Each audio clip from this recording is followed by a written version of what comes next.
Jangan Tuhan sebelah, mabok di sebelah. Apalagi Natal begini nih. Harusnya hari kudus, ini bisa jadi hari kejahatan. Orang minum, mabok, pesta, pora dan mempermalukan nama Allah. Saya tidak tahu di Manado atau di Langoan, tapi di NTT saya sering ingatkan ini. Ini hari kudus, yang ulang tahun Tuhan Yesus. Kenapa Anda yang bikin kacau? Kalau Anda memang orang Kristen, saudara, saya tidak tahu Anda mau terima atau tidak, tapi saya harus bicara.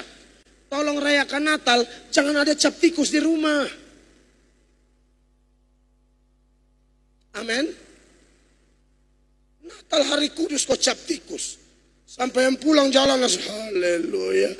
Yesus damai di hati. Arsenal.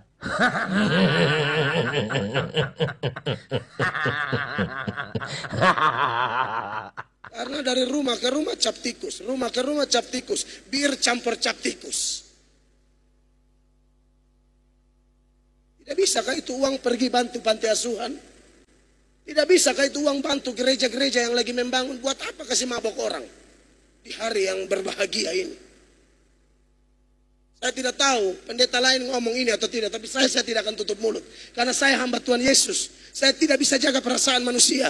Perhatikan Galatia 1 ayat 10. Galatia 1 ayat 10. Firman Allah berkata, jadi bagaimana sekarang? Adakah ku cari kesukaan manusia atau kesukaan Allah? Adakah ku coba berkenan kepada manusia? Sekiranya aku masih mau mencoba berkenan kepada manusia, maka aku bukanlah hamba Kristus. Pendeta omong kosong model begitu. Hanya jaga perasaan manusia. Khotbah cari apa? Cari jiwa apa cari amplop? Amin, Bapak Ibu. Mau lihat ayat tentang minum mabok? Yesaya 5 ayat 22. Ini ayat yang bilang, saya cuma copy paste. Yesaya 5 ayat 22. Yesaya 5 ayat 22. Dengar. Celakalah mereka yang menjadi jago minum dan juara dalam mencampur minuman keras. Ya menyanyi juara, tapi mabok juara juga. Juara jangan juara campur-campur. Amin Bapak Ibu. Natal hari kudus tapi jadi hari kejahatan. Siapa yang menyebut nama Tuhan tinggalkan kejahatan. Bapak Ibu dengar, sudah mau dekat habis sih. Tambah mau dekat tambah panas. Ada 3 cara orang menyangkal Tuhan.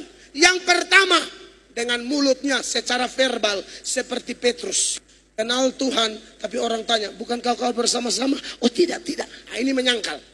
Yang kedua, jenis menyangkal kedua adalah bersikap diam. Tahu kebenaran, tidak ngomong. Tahu kesalahan, tidak tegur. Padahal Alkitab berkata, teguran nyata-nyata lebih baik daripada apa? Kasih yang tersembunyi. Saya cinta Bapak Ibu terkasih. Karena kami hamba Tuhan ini, nanti mati Tuhan tanya. Contoh, Hemel Atok, kau ke Langoan itu, kau tegur yang selingkuh-selingkuh tidak? Hemel Atok, kau ke Sulawesi Utara itu, waktu mau Natal, kau tegur mereka tentang minuman keras tidak? Kami ditanyai, Tuhan bilang apa sama Yeskiel? Kalau aku kasih tahu orang itu dia mati, tapi kau tidak bicara, dia mati, saya tuntut nyawanya dari kau. Tapi kalau kamu sudah ngomong, dia tidak mau bertobat, dia mati, tapi kau lolos. Mau lihat ayatnya? Saya kasih tunjuk saja ya, supaya jangan pikir saya karang-karang. Tolong dulu Pak. Yeskiel 33, 8 dan 9 aja. 8 bilang begini. Kalau aku berfirman kepada orang jahat, hai orang jahat, engkau pasti mati. Dan engkau tidak berkata apa-apa untuk memperingatkan orang jahat itu supaya bertobat dari hidupnya. Orang jahat itu akan mati dalam kesalahannya. Tetapi aku akan menuntut pertanggungan jawab atas nyawanya daripadamu. Kasihan kita hamba Allah ini. Makanya saya tidak akan jaga perasaan siapapun. 9. Sekalipun baru pertama kali saya datang Langoan. 9. Tetapi jikalau engkau memperingatkan orang jahat itu supaya ia bertobat dari hidupnya, tetapi ia tidak mau bertobat, ia akan mati dalam kesalahannya, tetapi engkau telah menyelamatkan nyawamu. Saya pendeta cari aman. Cari aman dengan siapa? Bapa di surga. Saya tidak akan cari aman dengan Bapak Ibu. Saya tidak bisa asal lihat pejabat langsung khotbah halus. Oh, tidak ada itu sejarah. Tidak ada itu. Sorry aja, tidak ada.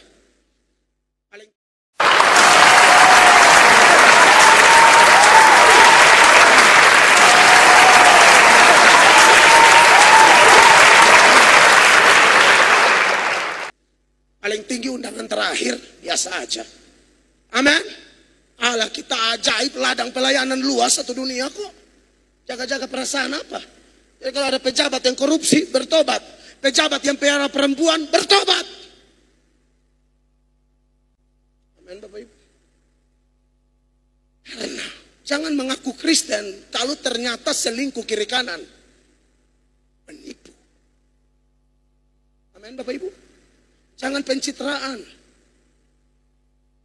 Saya ngomong apa adanya. Saya tahu kok banyak hati yang terluka. Tapi lebih baik Anda terluka sekarang daripada Tuhan hantam Anda lebih parah. Kalau dia punya hamba yang bodoh ini tegur, lebih baik dengar sebelum dia tegur langsung. Lebih parah, saudaraku. Lebih parah. Iya, sahabat Pilar, dimanapun sahabat Pilar berada, pada poin ini kami dari Panji Islam Media setuju apa yang dikatakan oleh pendeta Pak Mel Atok ini ya, dimana kita sesama manusia itu harus tegas dan berani ketika melihat apa saja kemungkaran dilihat di sekitar kita. Maka di dalam Islam ada dinamakan amar ma'ruf nahi mungkar, mengajak kepada kebaikan dan mencegah kepada kemungkaran. Mabuk, perzinahan, segala macam ini adalah sebuah kemungkaran yang nyata, maka kita sewajibnya, sewajarnya, seyogianya bisa mencegah itu, bisa menyampaikan itu bahwa hal itu memang dilarang, tidak hanya oleh peraturan negara, tapi dilarang juga oleh agama. Oleh karena itu, saya sependapat dengan Pak Pendeta Mel Atok ini. Kita lanjut lagi. Sudah mau habis ini. Jadi, cara orang menyangkal Tuhan yang pertama, dengan mulut. Yang kedua, sikap diam. Saya tidak mau sikap diam. Dunia bilang diam itu emas. Tapi diam untuk kebenaran bukan emas. Pengecut. Yang ketiga, cara menyangkalnya apa? Dengan perbuatan. Pengakuan mengaku Kristen. Hafal doa Bapa kami. Hafal pengakuan iman rasuli. Hafal semua. Hafal. Tapi jahatnya minta ampun. Titus 1 ayat 16. Ini sudah tambah mau habis.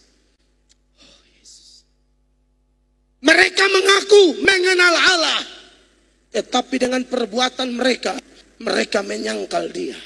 Saudara lihat, mereka mengaku mengenal Allah, tapi dengan perbuatan menyangkal Dia. Mereka keji dan durhaka dan tidak sanggup berbuat sesuatu yang baik. Itu jenis menyangkal yang ketiga. Banyak orang tidak menyangkal jenis 1 dan jenis 2, tapi banyak di kantong Kristen menyangkal jenis 3. Kristen tapi jahat. Di dalam Islam, kita dikatakan seorang Islam atau seorang Muslim yang kafah itu ketika melakukan 3 hal. Yang pertama, meyakini dengan hati kita bahwasannya tidak ada Tuhan, tidak ada Allah, ya, tidak ada Tuhan selain Allah. Ini yang pertama. Dan Muhammad adalah utusan Allah. Meyakini di dalam hatinya. Lalu yang kedua, mengucapkan dengan lisannya, asyhadu an la ilaha illallah wa asyhadu anna Muhammad abduhu wa rasuluh. Diucapkan dalam lisan. Lalu yang ketiga adalah dilakukan dengan perbuatan. Perbuatannya seperti apa? Perbuatannya apa yang dikatakan oleh Pak Pendeta Mel Atok memang iya. Ketika kita meyakini dengan hati saja, dengan ucapan saja, tanpa dilakukan dengan perbuatan yang meyakini keduanya itu, ya sia-sia. Maka ketika melihat kemungkaran, kesesatan, minimal kita melakukan teguran, minimal kita melakukan peringatan. Jangan hanya tinggal diam melihat hal itu semua. Jadi, Apakah menurut Anda Pak Pendeta ini sudah sesuai dengan ajaran dan konsepsi keislaman? Silahkan tuliskan komentarnya di kolom komentar. Ayat terakhir kita bangkit berdiri. Berarti benar-benar habis. 2 Timotius 2 ayat 19. Saya ngomong ada dasar semua. Saya pengkhotbah firman, bukan pengkhotbah cerita sejarah nenek moyang. Firman Allah nomor 1. Mari kita baca 2 Timotius 2 ayat 19. 1, 2, 3. Tetapi dasar yang diletakkan Allah itu teguh, dan meterainya ialah Tuhan mengenal siapa kepunyaannya, dan setiap orang yang menyebut nama Tuhan hendaklah apa? Meninggalkan kejahatan. Beri tepuk tangan yang meriah. Ya, sahabat Pilah dimanapun sahabat Pilah berada, demikian ya momen dimana Pak Pendeta Melatok ini ngamuk dan marah gitu ya ketika menjelang Natal. Bagaimana tidak, Pendeta Melatok ini marah kok Natal hari kudus diisi sama cap tikus gitu ya. Haleluya, sambil mabuk-mabuk kayak gitu. Dan ini tidak boleh, dan ini dilarang juga di dalam Bibelnya sendiri. Tadi udah disebutkan ya apa larangannya. Janganlah kamu menjadi juara peminum dan juara yang meracik minuman segala macam kayak gitu. Dan ini juga diteruskan ajarannya sama Islam. Islam apa? Bahwa khamr itu dilarang, minum minuman keras itu dilarang gitu loh. Dan ini salah satu perbuatan yang termasuk ke dalam perbuatan dosa. Lalu dikatakan juga jangan berzina, jangan ini. Di Islam pun sama, mengajarkan hal itu semua. Makanya kita sebagai umat muslim, kalau Pendeta Melatok mengatakan bahwa dia sebagai hamba Tuhan yang diperintahkan untuk mengingatkan, saling mengingatkan gitu ya, satu sama lain ketika terjadi kemungkaran. Di dalam Islam sendiri ada kewajiban harus saling mengingatkan. Di mana itu tertera? Itu tertera dalam surah Al-Asr. Wa tawasau bil haqq wa tawasau bis sabr. Saling mengingatkan di atas kebenaran dan saling mengingatkan di atas kesabaran. Jadi pribadi seorang muslim itu dia akan menegakkan kebenaran, minimal serendah-rendahnya mengingkari kemungkaran itu terjadi. Kalau dia punya kekuasaan, dia akan rubah kemungkaran itu dengan kekuasaan yang dia miliki. Kalau dengan dia punya kepintaran, dia akan rubah kemungkaran itu dengan kepintaran yang dia miliki. Tetapi serendah-rendahnya iman adalah melihat kemungkaran dan mengingkarinya di dalam hati. Mudah-mudahan sahabat Pilah dimanapun sahabat Pilah berada, ini menjadi sebuah trigger atau sebuah pemicu buat kita. Bagaimana tidak, seorang Pendeta Melatok saja ketika jujur mengamalkan apa yang diajarkan oleh Yesus, itu sama ajarannya dengan ajaran yang diteruskan dan disempurnakan oleh baginda Nabi Muhammad SAW, di mana larangan minum minuman keras, dilarang berzina, dilarang berbuat hal-hal kejahatan yang lainnya. Otomatis ketika seorang muslim itu sejatinya dia tidak meninggalkan Yesus itu sendiri, bahkan dia mengikuti ajaran Yesus dan disempurnakan oleh baginda Nabi Muhammad Sallallahu Alaihi Wasallam. Demikian sahabat Pilah dimanapun sahabat Pilah berada, mudah-mudahan dengan video ini ada guna dan manfaat, dan mohon maaf apabila ada salah-salah kata. Kami akhiri dan kami tutup. Wabillahi taufiq wal hidayah. Wassalamualaikum warahmatullahi wabarakatuh. Sampai jumpa lagi.